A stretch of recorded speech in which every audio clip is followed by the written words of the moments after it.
Welcome to Two Woke Bonnets, a podcast where we revisit the classic TV shows of our Gen X childhoods and see how well they hold up today. With your hosts, Carol and Joey.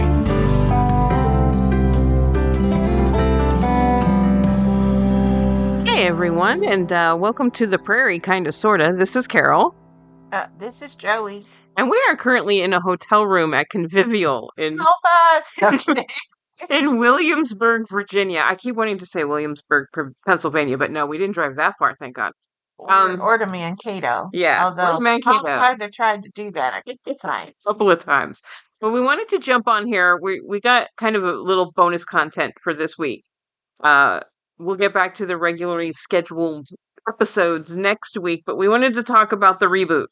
Yes, and since you can't see us, we're going to tell you right now that we're in bed eating popcorn. So That's mark right. that on your bingo card. And both of us have our shirts on, so you can't mark that off your bingo card. And no nightcaps. No nightcaps, no. We did bring our bonnets, but we decided to do this just audio because, frankly, we've done 2 cons in a row. And we have one more to go. We're looking a little rough on the prairie here. Okay, so what we know is that the new series will be on Netflix. Yes. Looks like they haven't released a release date. Production date, yeah. There we go. But I assume it's sometime in 2026 they'll premiere it. The showrunner is Rebecca Sonnenschein, yes, who also worked on The Boys, Vampire Diaries, and Archive 81. So there's a comma in there. The Boys, comma, Vampire Diaries, comma, and Archive 2021. Although The Boys, Archive Vampire 81. Diaries could be an interesting That could be an interesting reboot. Crossover. Yeah. I did see not that on the there's prairie. Yeah, I did see I this. hope we don't have vampires on the prairie. Not in anything other than a dream. If there's flies around, just like the flower, don't eat it. Although I think there's a crossover with Supernatural and The Boys happening. Yes, so, but that's a different podcast. So the production company is CBS Studios because they still own the content and anonymous content. So I think we're looking for a family-friendly productions. Who actually, the son who owns Friendly Productions is the son of one of the producers. Dan Friendly? Friendly, yeah, who was one of the producers of the original. Yeah. Yes, that's correct. They just announced this, so there's no casting. Trip Friendly, who's now the head, and Ed Friendly was his father. Ed Friendly, okay. Yeah, they were friendly people. They were very friendly. Ed Friendly. So they just announced this a couple weeks ago, so there's no, cast or anything lined up yet. It's going to be different. It's not going to be Walnut Grove. There's not going to be the made-up characters that they made up. They're going to base this more on her books, which does beg the question because Walnut Grove is only in one book on the banks of Plum Creek, and they had 2 disastrous years there, and then they left and moved to South Dakota. Well, they moved to Ohio. Had an even more disastrous time and then moved on. So I think they're going to try and more realistically portray what the Ingalls family went through. Right. Which means this is going to be a bit darker. I know that the books are kind of hopeful, and they said that they're going to keep that hopefulness, but there's a strain of just really bad luck that runs through these books. And the thing to remember about the Little House on the Prairie books is it's semi-autobiographical. Yeah. It's historically biographical fiction. Yeah, there is a reason why they are shelved in the historical fiction category rather than the memoir category. Or the children's story category. Because not everything is accurate. Right. Rose Wilder Lane added a bunch of stuff to the books themselves. And Laura Ingalls, very obviously, there's a lot of hyperbole in there, and that's fine. They're children's books. They're not supposed to be like.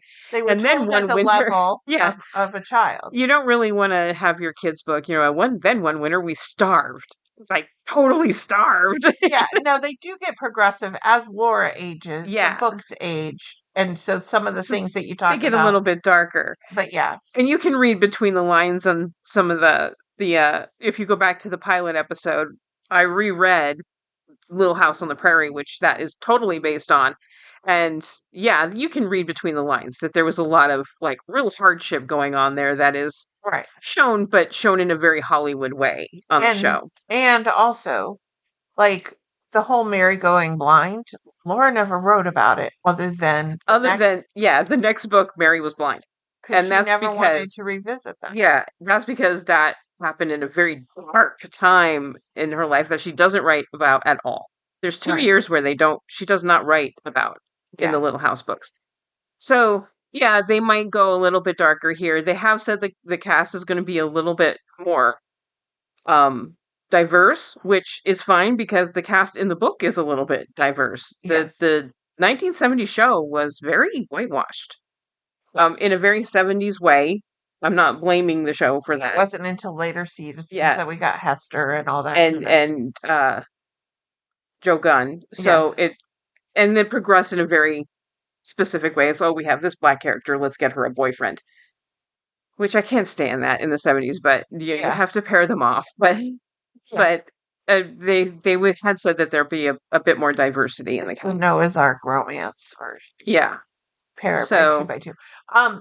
I'm wondering if we're going to see something similar to what they did with the Anne of Green Gables series when they redid it on Netflix, where it didn't take away from the Megan Follows series, but it was its own little series. And, obviously it was played by a younger girl. Megan Follows did quite a age arc over the years, and all that kind of stuff. So, I mean, it does have potential. I do get scared because the front runner has very dark things. If you've not seen The Boys and you love Walnut Grove, the deaths are very different on The Boys. Yeah, let's just say graphic. Maybe we're gonna get some really like grotesque tuberculosis deaths in the play. But I hope not too much because I still feel like people of our generation are going to want to sit down with their kids and watch it. Yeah. And if it's too dark, they're not going to feel comfortable do that. They're going to lose that. Yeah. And if you want the support of the current cast that is still very much alive, a lot of them are still alive. All the kids are still here. Ma's still around. Yeah. So let's not do that. No. So I'm not dreading the reboot. Because it's not truly a reboot, it's a reimagining. And it's following the books. Because let's face it, the 70s show that we're doing is a terrible adaptation of the books because they wouldn't be in Walnut Grove. They weren't there. And the only move we see is from episode 0 to episode 1. Yeah. So as long as they don't screw it up. Yeah. As long as they hire decent actors, I'll give it a chance. I'll give it a fighting chance. I hope they do it justice. I hope they do the books justice. Maybe it'll come out just in time so we have finished our podcast series. Yeah. We'll go right on and we can go right on to the reboot or the reimagining or the whatever they want to call it. By the books, it's not going to be a 1-to-1 episode comparison to the series that we're talking about now. Yeah. So.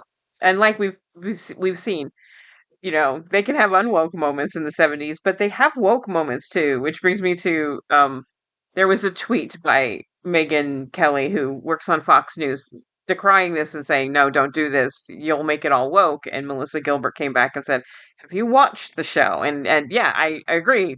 Because we're finding with the rewatch that we're finding a lot of woke moments in the show. So we're just asking all our listeners, feel free to send Megyn Kelly a link to our podcast so she can learn. So that she can learn that this show started to be woke in the 70s.